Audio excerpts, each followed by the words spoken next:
আজ এমন একটি বিষয় নিয়ে আলোচনা করব যা আমাদের দুনিয়া ও আখিরাত উভয় জীবনের সফলতার সাথে জড়িত। আর সেই বিষয়টা হচ্ছে ইসলামের আলোকে সফল জীবন। মানুষ চায় সফল হতে, কেউ চায় ধন সম্পদ, কেউ চায় সম্মান, কেউ চায় সুখ।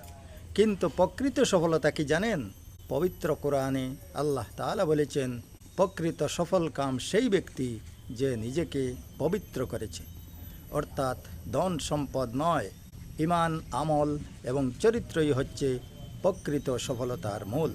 আল্লাহ তাআলা আরও বলেন, নিশ্চয় মুমিনগণ সফল হয়েছে যারা তাদের সালাতে বিনয়ী। আজ আমরা অনেকেই দুনিয়ার কাজে ব্যস্ত, নামাজ ঠিকমতো আদায় করছি না, নামাজে অলসতা করছি। কিন্তু মনে রাখবেন, যে আল্লাহর সাথে সম্পর্ক ঠিক করেছে, আল্লাহ পাক তাদের জীবনকে সুন্দর করে দিয়েছেন। জীবনে কষ্ট আসবেই, পরীক্ষার মাধ্যমে মানুষ বড় হয়। তাই জীবনে হতাশ হওয়া যাবে না, পরিশ্রম করতে হবে এবং দোয়া করতে হবে, আল্লাহর উপর বিশ্বাস রাখতে হবে। তাহলেই গঠন হবে আমাদের সুন্দর জীবন। নবী করিম সাল্লাল্লাহু আলাইহি ওয়াসাল্লাম বলেছেন, তোমাদের মধ্যে সেই ব্যক্তি উত্তম যার চরিত্র উত্তম। কিন্তু আজ সমাজে মিথ্যা, প্রতারণা, অহংকার বেড়ে গেছে। কিন্তু মুমিন সবসময় সত্য কথা বলে এবং মানুষের সাথে ভালো ব্যবহার করে।